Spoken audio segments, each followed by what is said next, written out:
This video is proudly brought to you by the On 3 Legs VIPs, very important photographers. If you'd like to become an On 3 Legs VIP, head to patreon.com/on3legs to learn more.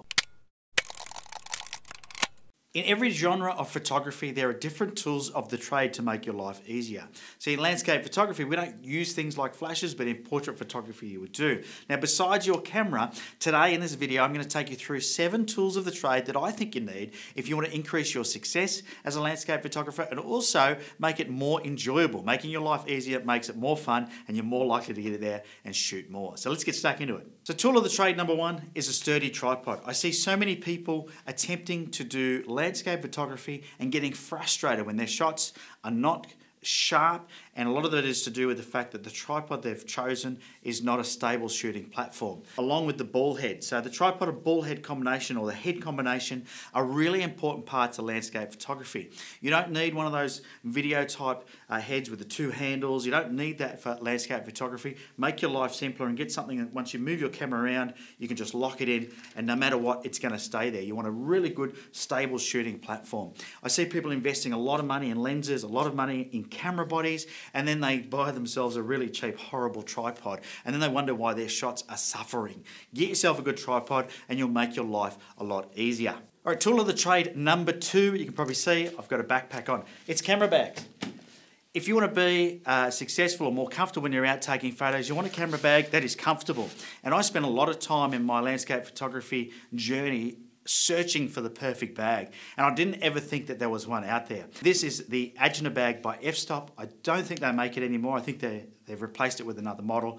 But this bag to me is the most perfect bag I've ever had. It's comfortable. I can carry all my gear, including my tripod, on there, and that's usually about 14 or 15 kilos once it's fully loaded up, including all my vlogging gear like the Mavic Pro, etc., a bottle of water, maybe some wet weather gear. This camera bag carries a lot of extra gear, and that's one of the things I do love about it. Traditional camera bags have compartments for your camera, but they don't always have a lot of room left over for you to bring things like water or snacks or wet weather gear, or a set of gloves and a beanie, depending on what it is you're shooting. So I think a good camera bag is a vital piece of equipment if you want to, once again, get the most enjoyment out of your landscape photography. It has to be comfortable for you to wear, easy for you to access, and protect all of your gear. And if it could do all of that, then it's a great camera bag.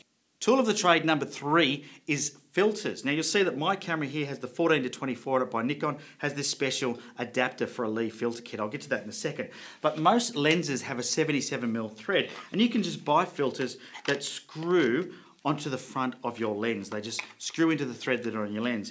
Here I have a big stopper, an ND400 rather, it's 8 stop of light, and a CPL, a circular polarizing filter. And both of those, I would consider that as the minimum requirement if you're going to do landscape photography. Now, for me, using this 14-24, I use this Lee filter kit. And I'll just quickly put it on so I can show you what it is. But when you're out doing photography, what you want to be able to do is you want to be able to make it nice and simple for you to settle down the light in your shot, grab yourself a filter, something like this one here. This is a hard graduated filter, and it just slides into the front. And I think for any photographer who is serious about improving their landscape photography, they'll invest in a filter kit because it makes life much easier when you get back to post-process your photos. Landscape photography tool of the trade number 4. Now my next tool of the trade for any landscape photographer is to grab yourself a remote. Now this is a wired remote. This is a third-party one by JYC. For Nikon, it fits my Nikon D850. I carry that as a backup. For those of you that watch my vlogs, you'll know that I'm a great fan of this, and you can see the review on my channel if you go and find the video. I'll put a link down in the description of this one here. This is the RFN 4S by SMDV, and there's a little receiver here on my camera. Now I think remotes are really important for landscape photography. The less you're doing touching your camera, the more likely you are going to get a sharp shot. It allows you to set your camera up, sit somewhere else, especially if it's wireless, and just click away. And you're not touching the camera body, you're not moving things around. You'll notice that I don't have my strap on here ever, and that's for the same reason. I don't want the wind to be blowing my camera around. So whatever I can do to reduce the likelihood of my camera shaking around, I'll do it, because that's how you guarantee a nice sharp shot. Okay, number 5, and this is a pretty obvious one, but I see so many people that I see them out in the field, they're taking photos, and all of a sudden they end up with no battery power. So I carry this little pack around of spare batteries and SD cards. So it goes without saying that if you want to be serious about getting out there and capturing photos in the wilderness, there's no charging ports out there. There's nowhere where you can quickly recharge your battery. And if you run out of an SD card or battery power, you're going to be kicking yourself. An essential for my landscape kit is to make sure I've got spare batteries at all times. Tool of the trade number 6. It's hard because I've got my phone in my hand. And the reason I've got my phone in my hand is because I think another great tool for landscape photographers is some of the apps that you can get these days from the App Store. So I've got one here which is called the Photographer's, I think it's called Emphorus is how they pronounce it, but it's TPE, and it shows me where the sun is going to rise, where it's going to set, the moon is going to rise and set, shows me where the galactic core is, so the Milky Way. This app gives me all the data I need to be able to plan my shoots. So, you know, gone are the days where you have to manually try and work it all out. There's plenty of apps out there for to do it. Besides that app, I also have an Aurora app that tells me, you know, what the likelihood of an aurora is in the location that I am and whether or not I'm likely to see that aurora. And then I have a few other apps on here as well, things like the Lee Big Stopper app. So it makes it very easy for me to calculate my exposure time when I'm doing a long exposure with the Big Stopper.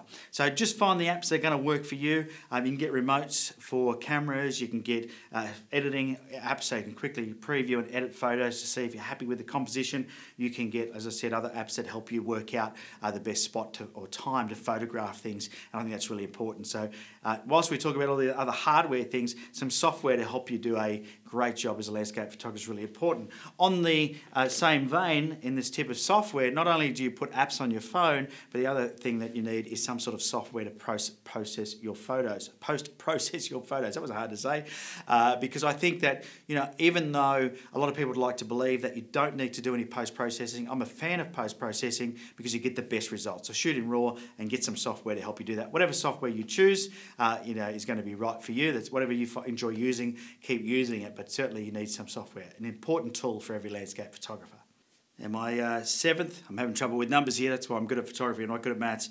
My seventh tip or tool for the trade for landscape photographers is something to clean things with. So I have a soft microfiber cloth I always carry with me. It's great for cleaning things like lenses and filters. And then of course the old rocket blower. This one's a Sagitos rocket blower. But if I see that I've got little dust spots on my images, then I'll use this blower to give the sensor a quick clean, or the lens, whatever it might be that I need to clean. So very simple, light equipment to carry with you in the field, but sometimes it can make the difference between whether or not you get a shot that has, you know, that's nice, crisp and clean, or whether or not you've got to do a fair bit of work in Lightroom or Photoshop when you get back home to remove all the spots and slodges or whatever it might be that you have on your photo. You know, it could be the fact that you've had, you know, salt water sprayed on your lens. You might need to clean it off with some fresh water, whatever it might be. It's always good just to have a little bit of cleaning gear with you when you're out in the field as a landscape photographer. You never know what you're going to come across, and I always like to carry those with me. So there you go. There's my 7 essential tools of the trade if you want to make sure that you enjoy landscape photography that little bit more. And if you enjoyed the video, you know what to do. Smash that like button, hit the subscribe button, and get out there and take yourself some landscape photos.